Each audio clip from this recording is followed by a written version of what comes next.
जय हिंद प्यारे साथियों, स्वागत है आप सभी का एक बार फिर से। आइए हम बात करेंगे एक इम्पोर्टेंट सेशन को, और हम बात करने वाले हैं खोरठा ग्रामर में।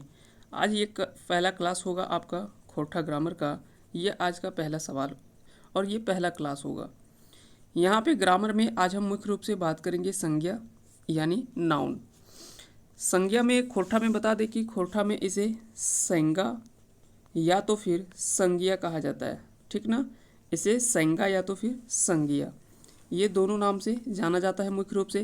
तो ये दोनों चीज़ को हम एक एक करके सभी चीज़ों को देखते चलेंगे। तो सबसे पहले हम बात करेंगे एक एक करके। सबसे पहले हम बात करते हैं संज्ञा। इस तरह से संज्ञा को हम मुख्य रूप से तीन तरह से हम लिख सकते हैं, है ना। सबसे पहले देखेंगे इसका परिभाषा क्या है। तो परिभाषा सिंपल शब्दों में अगर देखा जाए कि संज्ञा क्या है, तो संज्ञा शब्द कर विभाजन खोरठा में हिंदी आरो भाषा जैसन करल गेल है। जैसे हिंदी में विभाजन किया गया खोरठा का, उसी आधार पर जो है वो खोरठा में भी किया गया है। सबसे पहले अगर बात करें संज्ञा का परिभाषा, तो संज्ञा के शाब्दिक अर्थ है नाम। जौन शब्द से बेगत प्राणी चीज बसूत या फिर जीव जंतु जगह ठाव कर नाम जानल जा है, ओकरा संज्ञा कहल जा है। जैसे अगर बात करें तो पर्वत, नदी, भारत, रांची, सोहन, राधा, गाय, चारधाम, आरो आरो, इसमें से जितने भी हैं ये सारे जो है वो हम संज्ञा के रूप में मान सकते हैं। हालांकि बाद में इसको हम अलग अलग खंडों में रखते हैं, अलग अलग क्षेत्रों में रखते हैं कि ये कौन कौन से संज्ञा में आएगा, कौन सा व्यक्तिवाचक होगा, कौन सा जातिवाचक होगा, कौन सा भाववाचक होगा, कौन सा समूहवाचक होगा। तो उन सभी चीज़ों को हम देखते चलेंगे। तो सिंपल आपको याद रखना है कि किसी भी व्यक्ति, चीज, वस्तु यानी किसी भी वस्तु का नाम, जीव जंतु का नाम, जगह या फिर कहीं जगह स्थान का नाम, इन सभी नामों को ही हम क्या कहते हैं, मूल रूप से हम संज्ञा कहते हैं। आगे बात करेंगे संज्ञा के भेद कितने होते हैं। तो संज्ञा के भेद अगर आपसे पूछा जाए तो याद रखेंगे संज्ञा के 5 भेद होते हैं। हिंदी जैसन खोरठा व्याकरण में संज्ञा कर 5 गो भेद वो है। तो याद रखेंगे जिस तरह से हिंदी में संज्ञा के 5 भेद होते हैं, उसी प्रकार से खोरठा में भी 5 भेद देखने को मिलता है। कौन कौन से भेद है, तो पांचों भेद आप देख सकते हैं यहाँ पे। जातवाचक संज्ञा, बेगतवाचक संज्ञा, भाववाचक संज्ञा, द्रव्यवाचक संज्ञा या तो इसे चीज वस्तु संज्ञा वाचक संख्या कहा जाता है संज्ञा, और समूहवाचक को गोठवाचक संज्ञा भी कहा जाता है। तो इस प्रकार से संज्ञा के टोटल कितने भेद हैं, तो 5 भेद है। ये पांचों भेद आपको याद रखने हैं, कई बार सवाल यहाँ से पूछा जाता है।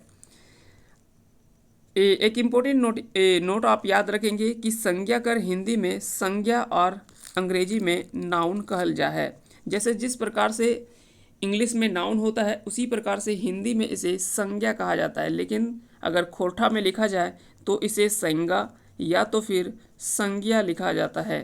तो ये दोनों चीज़ भी आपको ध्यान में रखने हैं। इसको अगर हिंदी में लिखना है तो फिर संज्ञा लिखेंगे। तो ये दोनों चीज़ आपको याद रखना है। आगे चलते हैं। अगर बात करें कि अर्थ के आधार पर संज्ञा के कितने भेद होते हैं, तो 5 भेद होते हैं। लेकिन अगर पूछा जाए कि व्युत्पत्ति के आधार पर संज्ञा के कितने भेद होते हैं, तो व्युत्पत्ति के आधार पर संज्ञा के 3 भेद होते हैं, रूढ़, यौगिक और योग रूढ़। ये 3 जो होते हैं वो संज्ञा के व्युत्पत्ति के आधार पर भेद जो है वो किया गया है। क्या रूढ़ होता है, क्या यौगिक होता है और योग रूढ़ क्या होता है, इनको हम अगले क्लास में देखेंगे। आज हम मूल रूप से जो है वो अर्थ की दृष्टि से जो संज्ञा के 5 भेद हैं उनको देखने वाले हैं मूल रूप से। चलिए तो शुरू करते हैं एक एक करके। सबसे पहले हम बात करेंगे आज के पहले टाइप में, और वो है जातिवाचक संज्ञा, जिसे खोरठा में जातवाचक संज्ञा के नाम से जाना जाता है। परिभाषा अगर देखा जाए तो इसमें बोलता है कि जौन शब्द से एक के प्रकार के गोटे जातिक बोध करावे वाला शब्द है, संज्ञा के जातवाचक संज्ञा कहल जाए। यानी कहने का अर्थ है कि जो संज्ञा शब्द या वैसी संज्ञा जो एक ही प्रकार के समस्त जाति को बोध कराता है, वैसे को हम क्या कहते हैं, तो वैसे शब्द या वैसे संज्ञा को क्या कहते हैं, तो जातिवाचक संज्ञा कहते हैं। सपोज जैसे हम अगर कुछ एग्जाम्पल में देखें, तो जैसे नदी, तो नदी यहाँ पे क्या है कि समस्त नदी जाति को बता रहा है। यहाँ पे किसी पार्टिकुलर नदी आपको नहीं बताया जा रहा है। लेकिन नदी में भी अगर यहाँ पे कोई पार्टिकुलर नदी बोलता, जैसे दामोदर, तो यहाँ पे जैसे दामोदर बोलता, तो ये क्या है कि व्यक्तिवाचक संज्ञा के अंतर्गत आ जाएगा, क्योंकि ये किसी व्यक्तिगत नदी के बारे में आपसे बोल रहा है। लेकिन यहाँ पे क्या है कि कुल नदी अगर बात करें तो नदी यहाँ पे समस्त नदी जाति को बोध करा रहा है। उसी प्रकार से पर्वत, लड़की, लड़का, गाय, कुर्सी, दर्जी, रेल, राज्यपाल, आम, साड़ी धोती, भाई बहन, गुलाब, घोड़ा, ये सभी जो है वो जातिवाचक संज्ञा के अंतर्गत आते हैं। तो इन सभी चीज़ों को जो है वो जातिवाचक संज्ञा के अंतर्गत रखते हैं, जिससे समस्त जाति का बोध यहाँ पे करा रहा है। जैसे लड़की की अगर बात करें तो समस्त लड़की जाति का बोध करा रहा है। उसी प्रकार से हम बात करते हैं स्त्री, या खोठा में अगर लिखेंगे तो जैनी लिख सकते हैं, है ना। उसी प्रकार से पुरुष, तो समस्त पुरुष जाति को बता रहा है। लेकिन स्पेशल किसी लड़का का, जैसे लड़का, तो लड़का क्या कि समस्त लड़का जाति का बता रहा है। लेकिन किसी नाम अगर ले लेते हैं, सपोज दैट अगर बोले कि रोहन, रोहन, सोहन, मोहन, तो ये सभी क्या कि व्यक्तिवाचक संज्ञा होगा। लेकिन लड़का अगर लिख दे तो वो जातिवाचक संज्ञा को बताता है। ये भी चीज़ आपको ध्यान में रखने हैं। अब बात करें कि विश्लेषण है जो है वो किस प्रकार से हम इसका विश्लेषण कर सकते हैं, तो थोड़ा सा हम देख लेते हैं। नदी जातवाचक संज्ञा लागे किले की इस सभे यानी गोटे नदी कर बोध करावो है, मकीन दामोदर एगो विशेष नदी कर नाम हकै से खातिर दामोदर जो है वो व्यगतवाचक संज्ञा लागे। तो ये दोनों चीज़ें आपको याद रखना है। जो समस्त जाति को बताता है वो जातिवाचक संज्ञा के अंतर्गत आ जाएगा। जो किसी पार्टिकुलर या व्यक्तिगत रूप से अगर नाम बोला जा रहा है तो वो जो होगा वो व्यक्तिवाचक संज्ञा होगा। अगर देखा जाए कि जातिवाचक संज्ञा के अंतर्गत कौन कौन से उदाहरण हो सकते हैं, तो चलिए थोड़ा सा कुछ उदाहरणों को हम देख लेते हैं। प्रमुख उदाहरण में अगर देखा जाए जातिवाचक संज्ञा में, तो सबसे पहले पशु पक्षी को रख सकते हैं। ठीक है, गाय, बरद, गीदड़, जिसको हुंडार भी कहा जाता है ना, इन सभी चीज़ों को आप रख सकते हैं। संबंधियों के नाम रख सकते हैं, जैसे बहन, भाई, सास, ननद, जैनी, मर्द, ये सभी जो वो संबंधी के नाम आप याद रख सकते हैं। पद का नाम रख सकते हैं, पद के नाम जैसे मंत्री, राज्यपाल, मुख्यमंत्री, प्रधानमंत्री, सीओ, एसडीओ, ये सभी जो होते हैं पद के नाम जो होते हैं वो भी जातिवाचक संज्ञा के अंतर्गत आते हैं। सवारिक नाम, जैसे किसी सवारी का नाम हो, रेल, मोटर, नाव, जहाज, बैलगाड़ी, ये सभी जो होता है ये भी जातिवाचक संज्ञा के अंतर्गत ही आते हैं। कुछ घरेलू जो सामग्री आती है, जैसे अलमारी, कुर्सी, पंखा, टेबल, ये सभी जो भी आएंगे ये भी जातिवाचक संज्ञा के अंतर्गत आएंगे।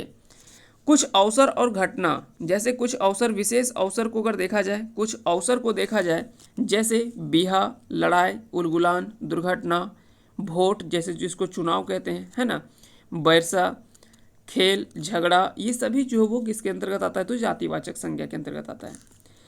स्थान, वस्तु व साधन, जैसे गांव, शहर, देश, नदी, जोरिया, घर, बारी, अखरा, गाड़ी, कुल्ही, खोरी, ये सभी भी जो आता है वो जातिवाचक संज्ञा के अंतर्गत आते हैं। प्राणिक नाम अगर ले सकते हैं, जैसे मानुष या आदमी, सियार, चरें, सांप, हाथी, ये जब जो भी आएंगे प्राणी के नाम आएंगे, अलग अलग जाति के नाम आएंगे। जैसे सांप क्या है कि समस्त जाति को बता रहा है। सांप में कई प्रकार के सांप होते हैं। अगर यहाँ पे अजगर सांप बोलता तो वो व्यक्तिगत किसी सांप के बारे में बता रहा है, तो वो व्यक्तिवाचक संज्ञा होता। उसी प्रकार से ये अलग अलग पूरा समस्त जाति को बताता है।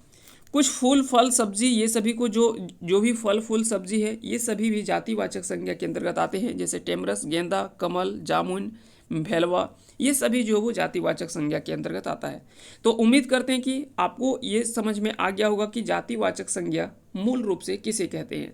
जैसे जिसमें समस्त जाति का बोध हम करा पाते हैं उसी को हम जातिवाचक संज्ञा में रखते हैं। अगला अगर बात करें इसमें टाइप 2 में दूसरा टाइप में, तो इसमें आता है दूसरा व्यक्तिवाचक संज्ञा, जिसको खोठा में व्यगतवाचक संज्ञा के नाम से जाना जाता है। इसमें परिभाषा अगर देखा जाए तो बोला जाता है कि जौन शब्द से कोनो खास आदमी, जगह, ठाव कर भेद हव है ओकरा व्यगतवाचक संज्ञा कहल जाए। एकदम सिंपल, जितना भी इसमें हमने कोशिश किया कि परिभाषा को एकदम सिंपल से सिंपल रखा जाए जिससे समझने में आसानी हो। अगर आपको इसका पीडीएफ चाहिए तो हमारे टेलीग्राम चैनल इसी नाम से लिखा हुआ है, खोठा किंग ऑफिशियल में आप टेलीग्राम में सर्च करेंगे, वहाँ से आपको मिल जाएगा। या तो फिर इस वीडियो के डिस्क्रिप्शन में आपको टेलीग्राम चैनल का लिंक मिलेगा, आप वहाँ से जा कर के इस पीडीएफ को आप ले सकते हैं। तो चलिए आगे चलते हैं। तो सिंपल आपको याद रखना, किसी वैसे शब्द या वैसा संज्ञा जिससे किसी व्यक्तिगत या खास आदमी या जगह, स्थान का नाम अगर पता चले तो उसी को हम व्यक्तिवाचक संज्ञा के रूप में जानते हैं। जैसे अगर आपसे देश बोलता तो देश क्या था, तो देश जो था वो जातिवाचक संज्ञा का अंतर्गत आता, क्योंकि ये समस्त देश को बता रहा है, हमको नहीं पता कौन सा देश है। लेकिन अगर कोई बोल दे भारत, तो भारत जो है वो व्यक्तिवाचक संज्ञा के अंतर्गत आएगा। उसी प्रकार से जैसे हमने देखा था नदी, तो नदी में क्या है कि समस्त जाति को बता रहा था। लेकिन अगर बोले गंगा, दामोदर, स्वर्णरेखा, नर्मदा, ताप्ती, सिंधु, सतलज, ये सभी जो नदियां हैं, ये सभी कहीं ना कहीं ये व्यक्तिवाचक संज्ञा के अंतर्गत आएंगे। हिमालय, तो पहाड़ों पर्वतों में क्या है कि पारसनाथ ये हो गया, हिमालय हो गया, कंचनजंगा हो गया, केटू हो गया, काराकोरम, इस तरह से जो भी नदियाँ जो भी पर्वत आएंगे, ये सारे पर्वत के व्यक्तिगत पर्वत जो होंगे वो सभी व्यक्तिवाचक संज्ञा के अंतर्गत आएंगे। दामोदर हमने बात कर लिया, तो ये सभी जो वो क्या है व्यक्तिवाचक संज्ञा के अंतर्गत आएगा। अगर बात करें कुछ इसके और उदाहरण को देखा जाए कि व्यक्तिवाचक संज्ञा के अंतर्गत कौन कौन से और उदाहरण रख सकते हैं, तो चलिए एक एक करके हम सारी चीज़ों को देखते हैं। सबसे पहले अगर बात करें तो व्यक्ति में देख सकते हैं जैसे सोहन, नीरज, मंगरा, बुधनी, ये सभी जो भी नाम आते हैं, ये सारे नाम जो है वो व्यक्तिवाचक संज्ञा के अंतर्गत आएंगे। नदी में अगर बात करें दामोदर, बराकर, उत्तरी कोयल, राढ़ू, गंगा, स्वर्णरेखा, जो भी है, नर्मदा, ताप्ती, गोदावरी, कृष्णा, जितनी भी नदियां हैं, कावेरी, ये सभी नदियां जो है वो व्यक्तिवाचक संज्ञा के अंतर्गत आएगा। लेकिन सिर्फ नदी याद रखेंगे, इधर जो भी आपको नाम दिख रहे ये सारा जो होगा वो जातिवाचक संज्ञा के अंतर्गत आएगा। ठीक है, ये जितने भी आपको इस कॉलम के अंतर्गत रख रहे हैं ये सारे जातिवाचक संज्ञा होंगे, जबकि इधर जितने भी ये आपको नाम दिख रहे हैं ये सारे व्यक्तिवाचक संज्ञा के अंतर्गत आएंगे। उसी प्रकार अगर आपसे पूछा जाए कि नदी क्या है, तो नदी जातिवाचक संज्ञा है। लेकिन नदी में दामोदर, बराकर, उत्तरी कोयल, राढ़ू, गंगा, ये सभी क्या होंगे, तो ये व्यक्तिवाचक संज्ञा होंगे। झील की अगर बात करें तो झील जो है वो जातिवाचक संज्ञा की बात कर रहा है, या डैम। लेकिन अगर बात करें Tenughat dam, Maithon dam, Tilaiya dam, ये सभी क्या है, या तो और भी जितनी भी बड़ी बड़ी डैम्स हैं वो सभी को अगर बात करें तो ये सारे को हम रख सकते हैं कहाँ पे, तो ये व्यक्तिवाचक संज्ञा के अंतर्गत आएगा। समुद्र की बात करें तो ये जातिवाचक संज्ञा है, लेकिन समुद्रों में भी प्रशांत महासागर, हिंद महासागर, अटलांटिक महासागर, इस प्रकार से अगर अरब सागर, ये सभी नाम अगर आपसे पूछा जाए तो ये भी व्यक्तिवाचक संज्ञा के अंतर्गत आएंगे। पहाड़ की अगर बात करें तो पहाड़ भी जातिवाचक संज्ञा होगा, लेकिन पहाड़ों में पारसनाथ, काराकोरम, सर्वत पहाड़ी, जिनगा, ये सभी जो क्या होगा ये व्यक्तिवाचक संज्ञा होगा। क्योंकि जब कोई पूरा समस्त जाति को बताए तो वो जातिवाचक संज्ञा होगा। लेकिन किसी व्यक्तिगत रूप से अगर बात करें, ठीक है, अगर किसी समस्त जाति को बोध करा रहा है तो वो जातिवाचक संज्ञा होगा। लेकिन किसी व्यक्तिगत रूप से स्थान या जगह का नाम या फिर व्यक्ति का नाम हो तो उसे हम क्या कहेंगे, तो व्यक्तिवाचक संज्ञा या व्यक्तिवाचक संज्ञा के नाम से जाना जा है। उसी प्रकार से गांव को रख सकते हैं, जैसे उलिहातू, सिल्ली, तिलकापुर या तिलकपुर, तलडीहा, चिंगरी, नवाटोली, ये सभी गांव जो है वो व्यक्तिवाचक संज्ञा के अंतर्गत आ जाएगा। जितने भी स्थान रखे हैं हमने, कुछ झारखंड के प्रसिद्ध व्यक्तित्व के जन्म स्थल को रखा है। आपको कमेंट करके बताना है कि सिल्ली जो है वो झारखंड के किस महापुरुष का जन्म स्थान माना जाता है। जैसे उलिहातू, आप सभी को पता होगा कि बिरसा मुंडा जी का जन्म जो है उलिहातू नामक गांव में, जो खूंटी जिले में स्थित है, वहीं पे हुआ था 15 नवंबर 1875 को। उसी प्रकार से अगर बात करें तिलकपुर, तो तिलकपुर तिलका मांझी का जन्म स्थल के रूप में जाना जाता है। चिंगरी, नवाटोली, ये भी आपको ये दोनों कमेंट करके बताना है कि चिंगरी, नवाटोली और सिल्ली, ये दो जो स्थान है वो किनके जन्म स्थल के रूप में माना जाता है। तो ये दोनों का आंसर आप कमेंट करके अवश्य बताएंगे कि सिल्ली जो है वो किस व्यक्ति का जन्म स्थल है और चिंगरी, नवाटोली ये किस महापुरुष का जन्म स्थल के रूप में माना जाता है। तो फिर व्यक्तिवाचक संज्ञा के अंतर्गत और कौन सा रख सकते हैं, किसी नगर का नाम होगा, किसी देश का नाम होगा, किसी त्यौहार का नाम हो सकता है, किसी पुस्तक का नाम हो सकता है, किसी दिन का नाम, महीना का नाम, पत्रिका, ग्रह का नाम, ये सारे नाम जो ये आएंगे ये सारा जो होगा वो किसके अंतर्गत आ जाएगा, तो ये सारा आएगा। जैसे नगर का नाम, देश का नाम, नगर में रांची, जमशेदपुर, धनबाद, लखनऊ। देश का नाम अगर बात करें भारत, अमेरिका, रूस, श्रीलंका, फ्रांस, त्यौहार में अगर देखें तो कर्मा, सरहुल, होली, ईद, क्रिसमस, ये सभी नाम जो होंगे वो सारे व्यक्तिवाचक संज्ञा के अंतर्गत आएगा। लेकिन सिर्फ अगर पूछ दे कि त्यौहार क्या है तो त्यौहार आपका जातिवाचक संज्ञा होगा।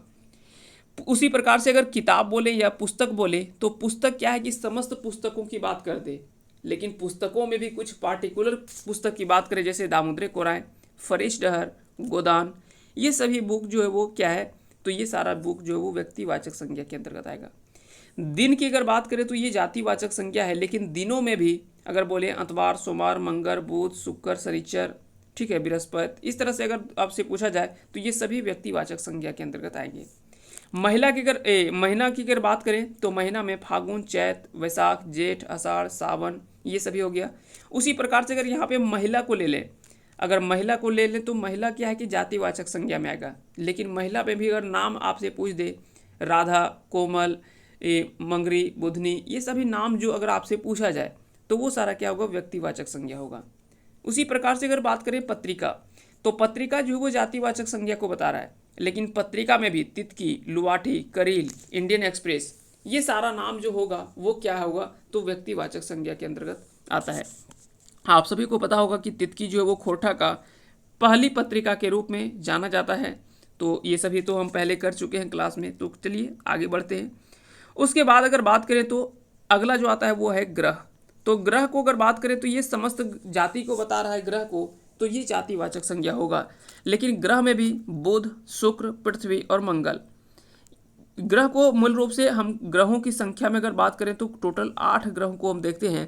पहले 9 ग्रह थे, लेकिन 9 ग्रहों में से प्लूटो को जो है इसको इस ग्रह श्रेणी से हटा दिया गया और इसे बौने ग्रह के रूप में रखा गया है। तो याद रखेंगे वर्तमान में ग्रहों की संख्या कुल 8 है। बुध, शुक्र, पृथ्वी, मंगल, बृहस्पति, शनि, अरुण और वरुण। इस प्रकार से टोटल अगर ग्रहों की संख्या अगर आपसे पूछा जाए कि टोटल ग्रह अभी वर्तमान में कितने हैं, तो 8 आपको याद रखने हैं। पहले ये 4 ग्रह जो होते हैं, पहले के ये 4 ग्रह, इसे आंतरिक ग्रह कहा जाता है, जिसको इनर प्लैनेट कहते हैं। और बृहस्पति, शनि, अरुण, वरुण, ये चारों जो है वो बाह्य ग्रह के रूप में इसे आउटर प्लैनेट कहा जाता है। तो इनर प्लैनेट और आउटर प्लैनेट या आंतरिक ग्रह और बाह्य ग्रह, ये दोनों के नाम आपको याद रखने हैं। अगर बात करें ग्रहों की, जैसे अगर सपोज दैट यहाँ पे इस प्रकार से आप कल्पना करें कि यहाँ पे जो है वो सूर्य है, यहाँ पे क्या है, तो यहाँ पे सूर्य है।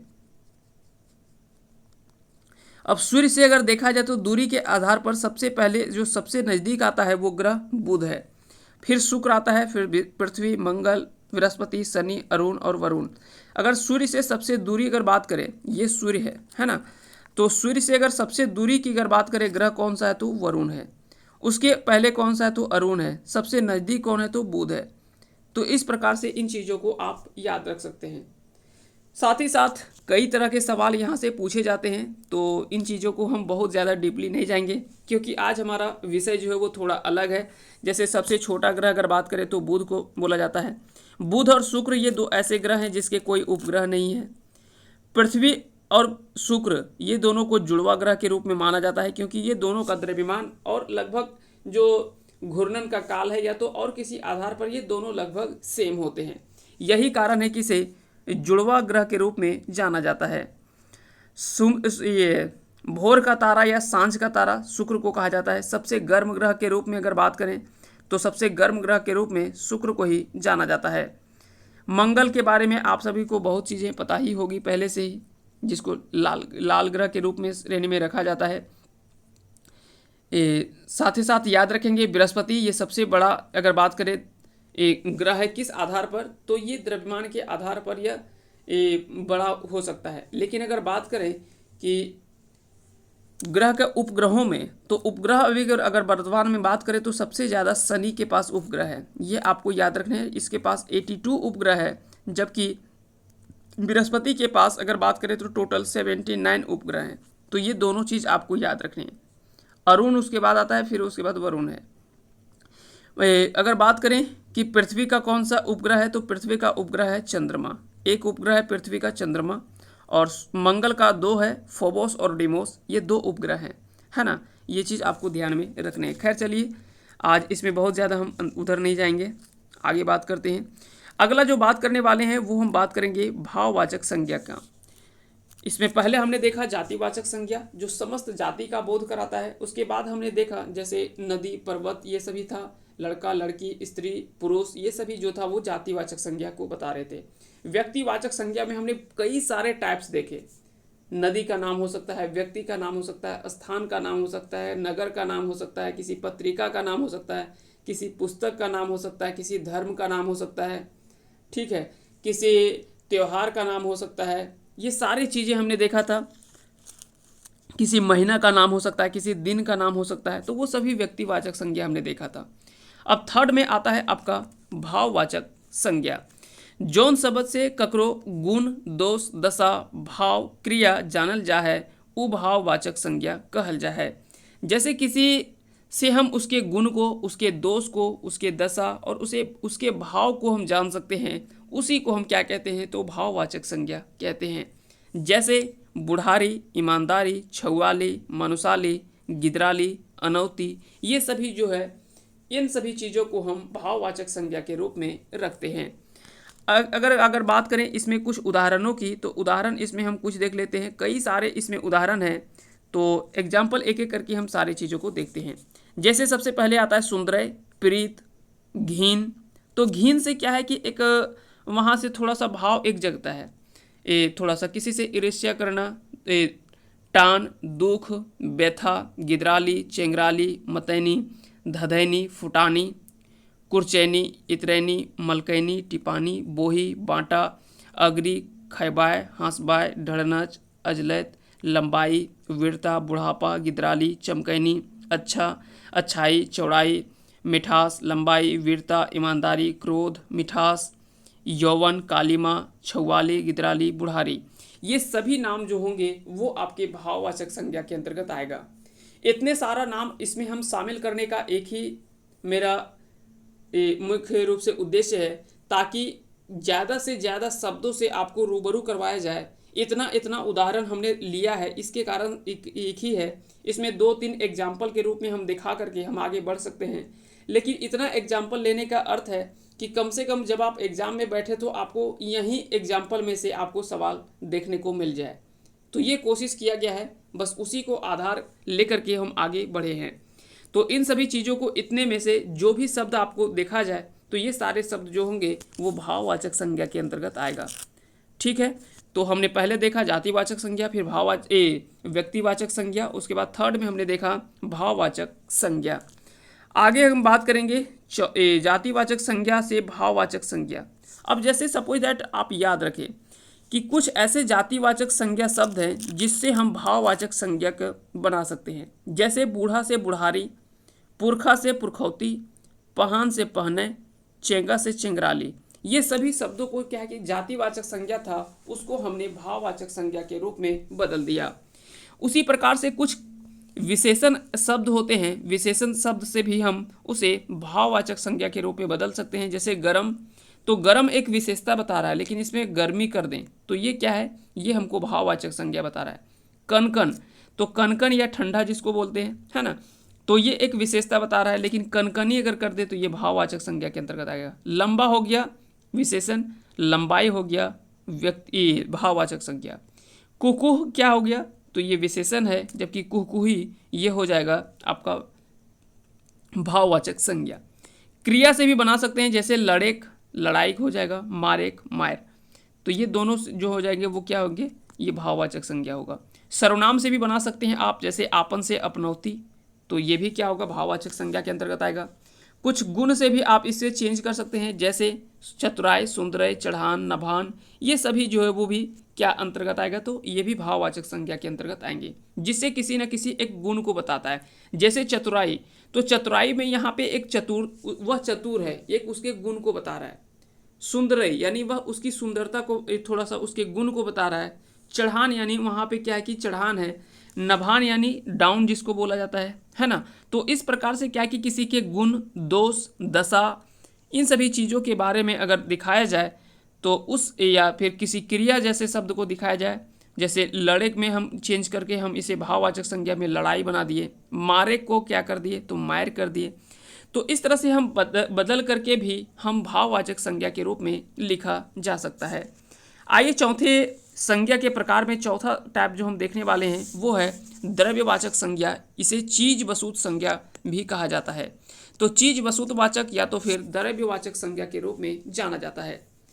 सिंपल इसका सबसे पहले हम इसका जो है वो मुख्य रूप से परिभाषा देखेंगे। सबसे पहला परिभाषा बोलता है कि जौन शब्द से नापे जोखे चीज वस्तु के जानल जाए ओकरा द्रव्यवाचक या चीज वस्तुवाचक संज्ञा कहल जाए।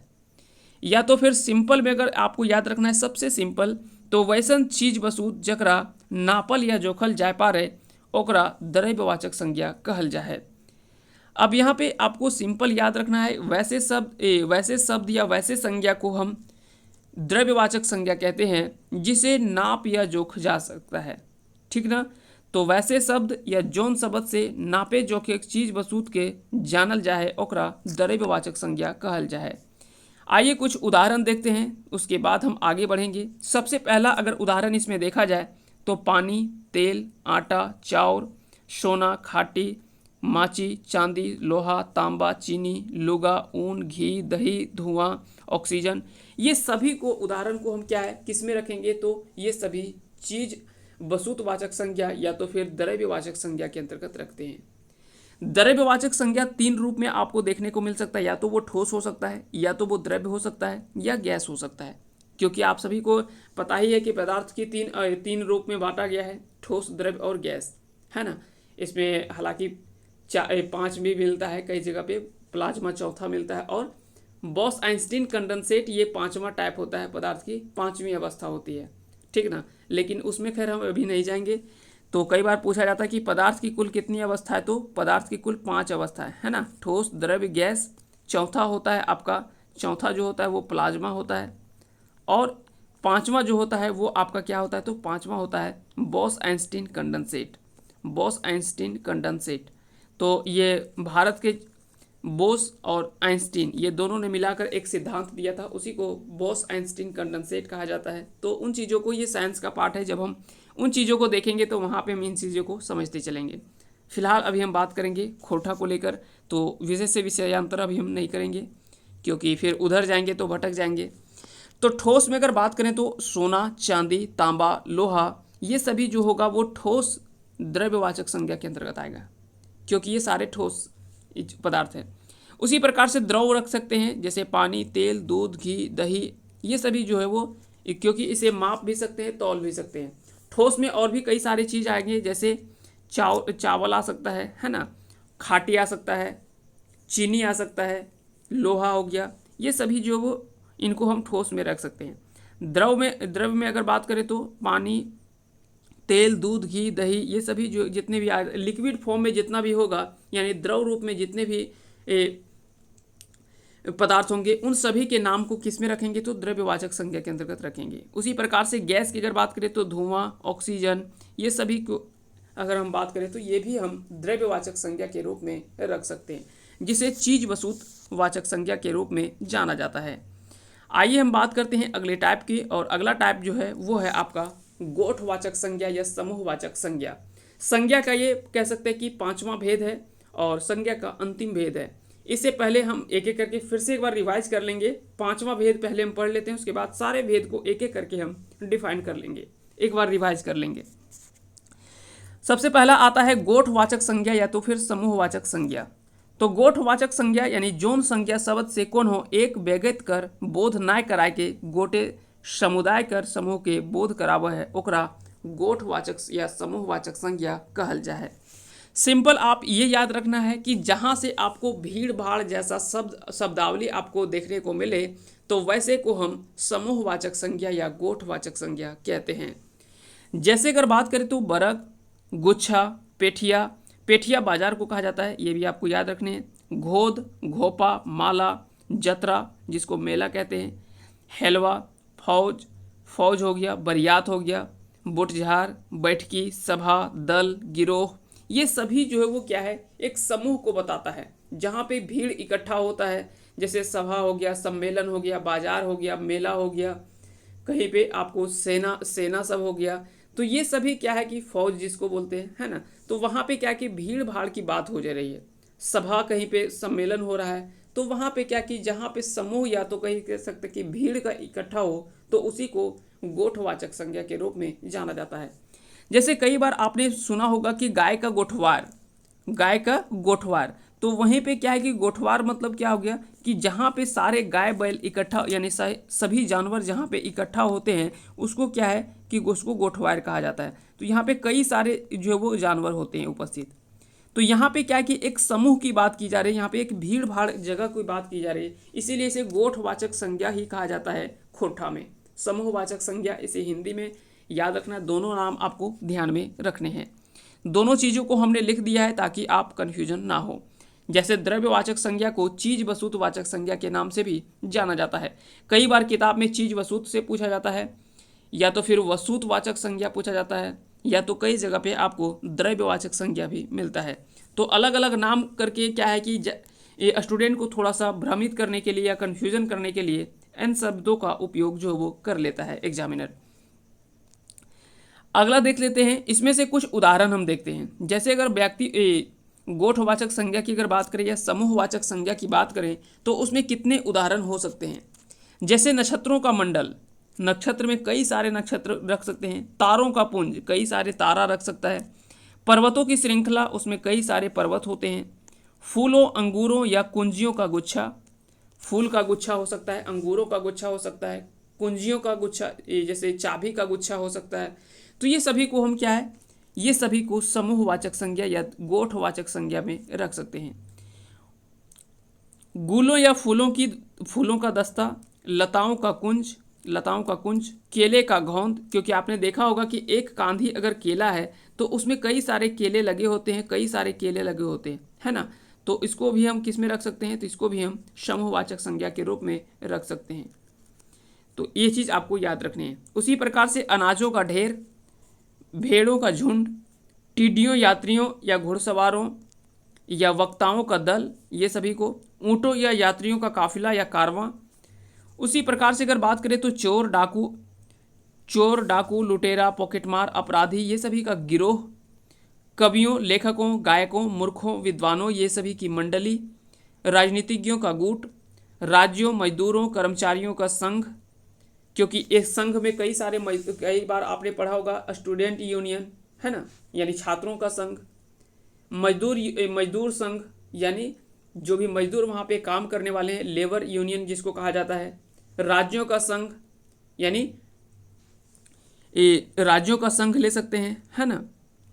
उसी प्रकार से यूनियन ऑफ स्टेट ले सकते हैं, यूनियन ऑफ कर्मचारी, जो भी वहाँ पे काम करने वाले स्टाफ्स हैं उनका संघ ले सकते हैं, राज्यों का संघ, ठीक है। तो इन सभी चीज़ों को, जितने भी संघ की बात की जा रही है उसके अंतर्गत कई सारे आ जाएंगे।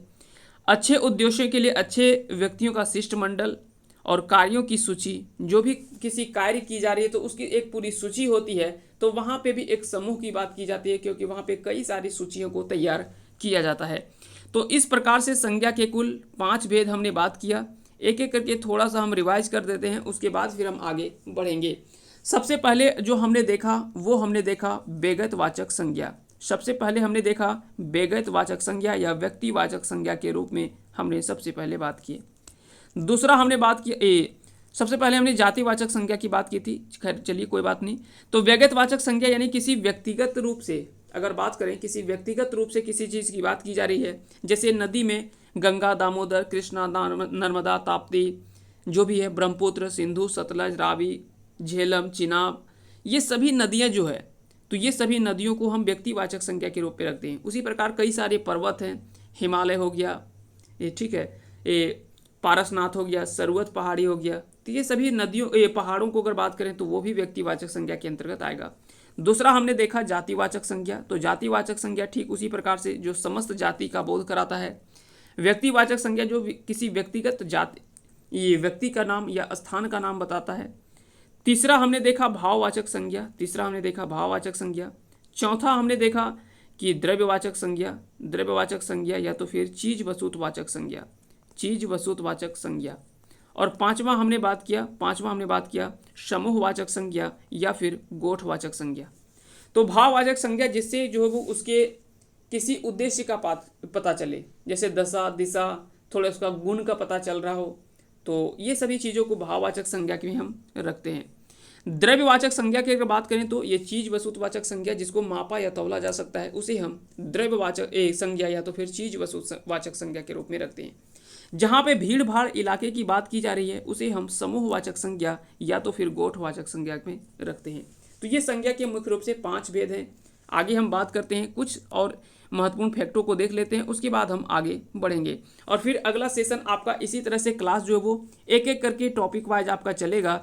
जिस तरह से टॉपिक वाइज हम बात करेंगे, सबसे पहले संज्ञा हमने पढ़ा है, संज्ञा के बाद इसकी अगर बात करें तो इसके बाद हमने सर्वनाम पढ़ना है, सर्वनाम के बाद विशेषण, क्रिया विशेषण, फिर जितना भी है चाहे वो लिंग है, वचन है, कारक है, समास है, अव्यय है, ठीक है, जितना भी है ये एक एक करके सभी चीज़ों को हम देखते चलेंगे और बाय फैक्ट के साथ और पूरे डिटेल में हम देखेंगे और ज़्यादा से ज़्यादा आपको उसका एग्जाम्पल हम प्रोवाइड करने का प्रयास करेंगे ताकि आप ज़्यादा से ज़्यादा क्वेश्चंस को आप लिख सकें और अच्छे से समझ सकें। सबसे पहले इसमें थोड़ा सा हम पद परिचय के बारे में बात करेंगे कि पद परिचय क्या होता है, उसके बाद आगे बढ़ेंगे। पद परिचय को जिसे पार्सिंग कहा जाता है, इसमें वाक्य कर गोटे पदेक भिनु भिनु करके करेक ओकर व्याकरणिक स्वरूप बता के आरो पद से ओकर संबंध बतावल जा है, ओकरा पद परिचय कहल जा है। सिंपल इसका हम बात करेंगे, इसको पद अन्वय भी कहा जाता है, तो एकरा पद अन्वय भी कहल जा है। सिंपल क्या है कि पद परिचय किसे कहते हैं, तो वाक्य में जो भी समस्त रूप से जो भी पद होता है, समस्त पद को, ठीक है, व्याकरणिक स्वरूप बता करके और आरो पद से ओकर संबंध बतावल जा है, तो उसी को क्या कहा जाता है, पद परिचय कहा जाता है। जैसे एग्जाम्पल में हम देखेंगे तो थोड़ा ज़्यादा अच्छा से समझ में आएगा। जैसे अगर बात करें संज्ञा पद परिचय की, तो संज्ञा पद परिचय में वाक्य में प्रयोग शब्दिक पद परिचय दियाल घरी संज्ञा ओकर भेद, लिंग, वचन, कारक आर भिन्न पद से ओकर संबंध बतावे चाहिए। जैसे किसी अगर कहीं पे भी अगर आपको एक शब्द प्रयोग किया जा रहा है या वाक्य प्रयोग किया गया है पूरा, जैसे एक वाक्य हम देखते हैं यहाँ पे लिखा गया कि राम ने रावण को बाण से मार ले, राम ने रावण के बाण से मार ले, तो यहाँ पे के भी ले सकते हैं, को भी ले सकते हैं, कोई दिक्कत नहीं है। तो राम ने रावण के बाण से मार ले या तो फिर राम ने रावण को बाण से मारा। तो यहाँ पे यहाँ पे अलग अलग अगर कि इसको तोड़ा जाए, कैसे कैसे हम अलग अलग करके तोड़ सकते हैं, तो उन सभी चीज़ों के बारे में हम बात करेंगे ताकि आपको कहीं पे पद परिचय की बात किया जाए या तो फिर आपसे पूछा जाए कि यहाँ पे कौन सा शब्द जो है इस वाक्य में कौन सा जो है वो संज्ञा है, कौन सा सर्वनाम है, कौन सा विशेषण है, तो आप कैसे उसको अलग कर सकते हैं, उन चीज़ों को हम एक देखेंगे वाले हैं।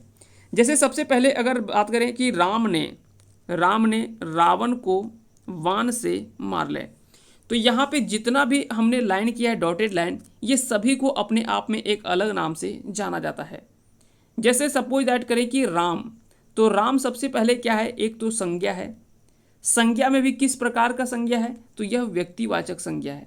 सबसे पहले हमको देखना है कि कौन सा वो संज्ञा है, उसके रूप में उसका भेद, फिर कौन सा लिंग उसका है, तो यह पुल्लिंग है राम, एक वचन या बहुवचन है तो एक वचन है, कारक में कौन सा है, तो ये कर्ता कारक है, क्योंकि कर्ता ने कर्म को करण से, ये सभी आपने पढ़ा होगा, ठीक है, अधिकरण, करण, अपादान, संप्रदान, ठीक है, इन सभी चीज़ों को आपने पढ़ा होगा। अगर नहीं पढ़ा है तो आगे हम बात करेंगे कर्ता के, तो टोटल कर्ता के 8 भेद होते हैं, ये सभी के बारे में हम एक एक करके सारी चीज़ों को पढ़ेंगे। तो जब हम कर्ता का क्लास लेंगे तो वहाँ कारक पढ़ेंगे, तो वहाँ पे पूरे डिटेल से हम देखेंगे कौन कौन से कारक होते हैं और किसका प्रयोग जो है वो किस रूप में किया जाता है। तो यहाँ पे राम के अगर बारे में अगर बात करें तो इतना चीज़ आपको ध्यान में रखना है।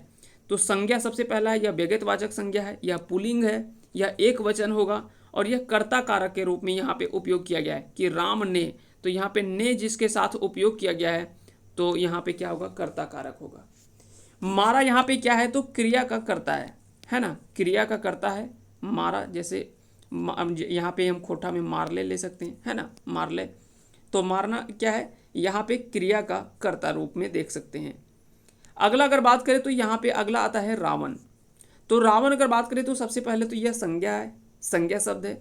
संज्ञा में भी किस प्रकार का, तो व्यक्तिवाचक संज्ञा, क्योंकि अगर बात करते हैं कि या तो फिर रख सकते हैं राक्षस, हालांकि राक्षस नहीं क्योंकि रावण को सबसे बड़ा प्रकांड पंडित के रूप में माना जाता है, तो इसे हम ब्राह्मण या पंडित के रूप में ले सकते हैं। तो ये ब्राह्मण या राक्षस रखें, तो यहाँ पे क्या है कि इन दोनों को हम जो है वो जातिवाचक संज्ञा में रख सकते हैं। लेकिन रावण जो है इसमें किसी व्यक्तिगत नाम अगर आपसे देखा जाए तो यहाँ पे क्या है, तो ये हो जाएगा आपका व्यक्तिवाचक संज्ञा।